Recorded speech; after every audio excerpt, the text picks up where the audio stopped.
નમસ્કાર મિત્રો, હું તેજસભાઈ પટેલ ભરૂચથી. આજના વિડીયોમાં હું કોમન એન્ટ્રી ટેસ્ટ 2025-26 જે લેવાયેલી હતી તેના પરિણામનું જાહેરનામું રાજ્ય પરીક્ષા બોર્ડ ગાંધીનગર દ્વારા બહાર પાડવામાં આવેલ છે તે બાબતે વાત કરવાનો છું.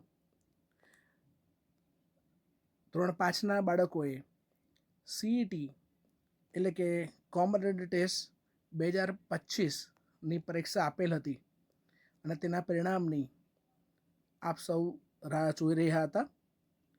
આ જાહેરનામામાં દર્શાવ્યા પ્રમાણે કોમન એન્ટ્રી ટેસ્ટ સીઈટી 2025નું પરિણામ શાળા દ્વારા સ્કૂલ એટેન્ડન્સ ગુજરાત.in પરથી જોઈ શકશે,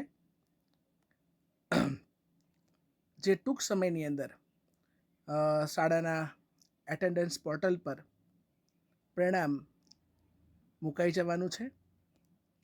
આ પરિણામની અંદર ઘણીવાર વાલીઓ તથા શિક્ષકશ્રીઓ તથા બાળકો મૂંઝવણ અનુભવતા હોય છે કે કેટલા માર્ક્સથી વધુ બાળકે મેળવ્યા હોય તો તે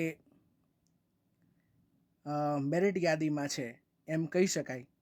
તો આ જાહેરનામામાં જણાવ્યા પ્રમાણે આપણે જોઈએ તો હાલ કામચલાઉ પ્રથમ મેરિટ યાદીમાં અન્ય અથવા જનરલ વિદ્યાર્થીઓ માટે 50 કરતાં વધુ ગુણ મેળવનાર, એસસી કેટેગરીના વિદ્યાર્થીઓ માટે 45 કરતાં વધુ ગુણ મેળવનાર તેમજ એસટી કેટેગરીના વિદ્યાર્થીઓ માટે 40 કરતાં વધુ ગુણ મેળવનાર વિદ્યાર્થીઓનો સમાવેશ મેરિટ યાદીમાં કરવામાં આવશે.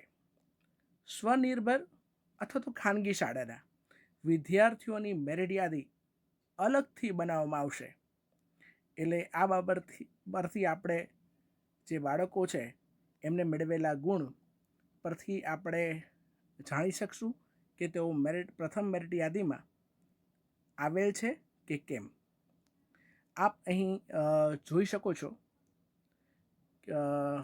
જે બાળકોએ અહીંયા એક અલગ અલગ સ્લેબ્સ દર્શાવ્યા છે કે 0થી 39 માર્ક્સ મેળવનાર વિદ્યાર્થીઓની કુલ સંખ્યા જોઈએ તો 3,30,938 બાળકો છે. 40થી 44 માર્ક્સ મેળવનાર બાળકો 66,067 છે. 45થી 49 માર્ક્સ મેળવનાર 39,500 બાળકો છે.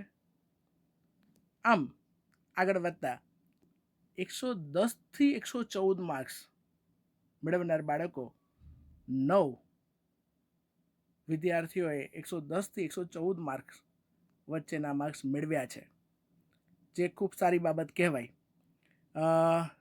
આગામી સીઈટીની રજિસ્ટ્રેશન પ્રક્રિયા, તેના ચોઇસ ફિલિંગ બાબતની ચર્ચાઓ અગાઉના મારા વિડીયોમાં હું કરવાનો છું.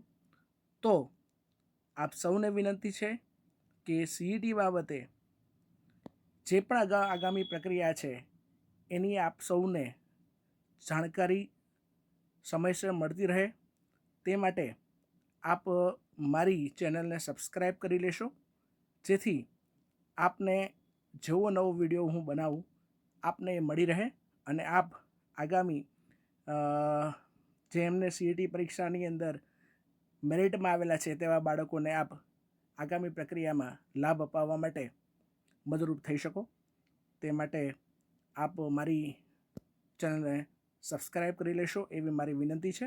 આભાર. Thank you.